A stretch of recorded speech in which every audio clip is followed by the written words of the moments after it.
एक गांव में गणेश नाम का एक आदमी रहता था। गणेश के घर में उसकी पत्नी और उसकी एक छोटी सी बेटी रहती थी। गणेश के पास एक गाय थी जिसका नाम लक्ष्मी था। लक्ष्मी सच में गणेश के लिए लक्ष्मी थी। गणेश लक्ष्मी का दूध निकालता और उससे बढ़िया सी लस्सी बनाकर उसे बाजार में बेचा करता था। यही गणेश की रोजी रोटी का साधन था। सुनो, इस दूध से शुद्ध और ताज़े बढ़िया ठंडी लस्सी बना दो ताकि मैं इसे बाजार में ले जा कर के बेच सकूं। रामपाल गणेश की दुकान पर आता है। अरे गणेश भाई, तुम लोगों को ये बासी लस्सी पिलाकर बहुत ही ज़्यादा लूट रहे हो। चलो एक गिलास मुझे भी लस्सी दो। गणेश रामपाल के लिए भी एक बढ़िया सी लस्सी बनाता है। गणेश की दुकान पर बहुत ही ज़्यादा भीड़ थी और वह सभी को ताज़े और ठंडे लस्सी पिला रहा था। गणेश ने रामपाल को एक गिलास लस्सी दिया और फिर वह अपने दूसरे कस्टमर की सेवा करने में लग गया। रामपाल गणेश से बहुत ही ज़्यादा जलन रखता था और वह गणेश की तरक्कियों को बिल्कुल भी नहीं देख सकता था। मौके का फ़ायदा उठाकर रामपाल ने अपनी जेब से एक छोटी सी पुड़िया निकाली और उस पुड़िया को गणेश की लस्सी में डाल दिया। थोड़ी देर बाद गणेश की बेटी दौड़ते हुए अपने पिता के पास आती है और कहती है, पिताजी जल्दी घर चलिए, हमारी गाय की तबीयत बहुत ही ज़्यादा खराब हो गई है। अपनी बेटी की बात सुनकर गणेश परेशान हो जाता है और वह अपने घर के लिए तेजी से भागता है। जैसे ही गणेश अपने घर पर पहुंचता है वैसे ही लक्ष्मी की मौत हो जाती है।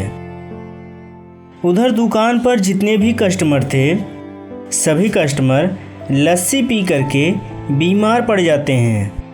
अरे लक्ष्मी ने अभी जो भी घास खाई थी उसी की वजह से लक्ष्मी की मौत हो गई है। लक्ष्मी की मौत से गणेश बहुत ही ज़्यादा परेशान था और उसे बिल्कुल भी समझ में नहीं आ रहा था कि अब उसे क्या करना चाहिए। गणेश लक्ष्मी का अंतिम संस्कार करके अपने घर लौटा ही था कि तभी रामपाल सभी गांव वालों को लेकर के गणेश के घर पहुंचता है।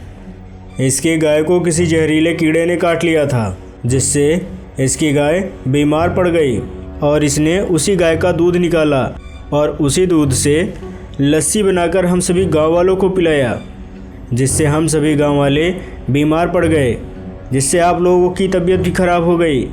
बताओ इसके साथ क्या करना चाहिए। रामपाल गांव के सभी लोगों को गणेश के खिलाफ खूब भड़काता है जिससे गुस्से में आकर सभी गांव वाले मिलकर गणेश को खूब मारते हैं। गणेश को बहुत ही ज़्यादा चोट लगी थी। हे भगवान, सब कुछ अच्छा चल रहा था, पता नहीं हमारे घर को किसकी नज़र लग गई, ऊपर से लक्ष्मी की भी। इतना कहकर गणेश फूट फूट कर रोने लगता है। रोज की तरह सुबह होते ही गणेश की पत्नी मंदिर में पूजा करने के लिए जाती है। मंदिर में पूजा करते समय गणेश की पत्नी की नज़र वहाँ पर रखे नंदी पर जाती है और वह नंदी को देखकर फूट फूट कर रोने लगती है। तभी नंदी महाराज की मूर्ति से एक आवाज़ आती है, तुम क्यों रो रही हो। गणेश की पत्नी रोते हुए अपनी सारी कहानी नंदी महाराज से बताती है। मैंने अपनी दिव्य दृष्टि से तुम्हारे साथ जो कुछ भी हुआ है मैंने सब कुछ देखा है, क्योंकि मैं अभी तक तुम्हारे ही घर में एक गाय के रूप में था। मैं तुम्हारे घर से चला गया तो क्या हुआ, लेकिन मैं तुम्हारे साथ हमेशा रहूँगा। इतना कहते ही उस मंदिर में एक छोटा सा घड़ा प्रकट होता है। यह लो, यह एक जादुई लस्सी का घड़ा है, इसमें से लस्सी निकाल कर बेचना। यह लस्सी का घड़ा कभी खाली नहीं होगा और इसका स्वाद दिन प्रतिदिन बढ़ता ही चला जाएगा। इतना सुनते ही गणेश की पत्नी खुश हो जाती है और वह उस घड़े को लेकर अपने घर वापस चली आती है। और अपने घर पहुंचते ही वह पहले लस्सी अपनी बेटी और अपने पति को पिलाती है, फिर उसके बाद उसमें से कुछ लस्सी निकालकर खुद भी पीती है। अरे वाह, इस लस्सी का स्वाद तो हमारे घर से बनी हुई लस्सी से कई गुना अच्छा है। अरे अरे मेरी चोट, मेरे दर्द तो सभी गायब हो गए। ये तो चमत्कार हो गया। फिर गणेश की पत्नी ने गणेश से सारी बातें बताई। फिर अगले दिन से गणेश और उसकी पत्नी दोनों ही लस्सी बेचने के लिए बाजार जाते हैं और उन्हें उस लस्सी से काफ़ी अच्छा मुनाफा भी होता है। धीरे धीरे गणेश का ठेला गणेश लस्सी वाले के नाम से पूरे बाजार में फिर से प्रसिद्ध होने लगता है। उधर रामपाल को एक अजीब सी बीमारी हो जाती है और वह सारा दिन चारपाई पर ही पड़ा रहता है। रामपाल हमेशा गणेश का ही नाम जपता रहता है। एक दिन रामपाल का बेटा गणेश के पास जाता है और उससे अपने पिताजी की सारी बातें बताता है।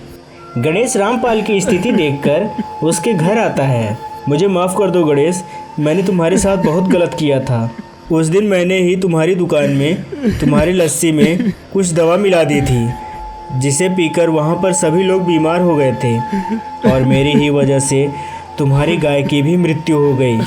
जब तुम्हारी गाय मेरे खेत के पास चर रही थी तब मैंने ही उसके घास में जहरीली दवा मिला दी थी, जिसे खाकर वह मर गई। शायद भगवान मुझे इसी की ही सज़ा दे रहा है। इतना कहकर रामपाल फूट फूट कर रोने लगता है और वह गणेश से माफ़ी मांगता है। अरे कोई बात नहीं रामपाल, जो हो गया सो हो गया। अगर तुम्हें अपने किए का पछतावा है तो ठीक है, भगवान तुम्हें माफ़ कर देगा। ये लो, ये लस्सी पी लो, क्या पता शायद इससे तुम कुछ ठीक हो जाओ। गणेश रामपाल को लस्सी पिलाता है और लस्सी पीते ही रामपाल की तबीयत ठीक हो जाती है और वह अब गणेश के साथ उसी के दुकान में उसका हाथ बटाता है।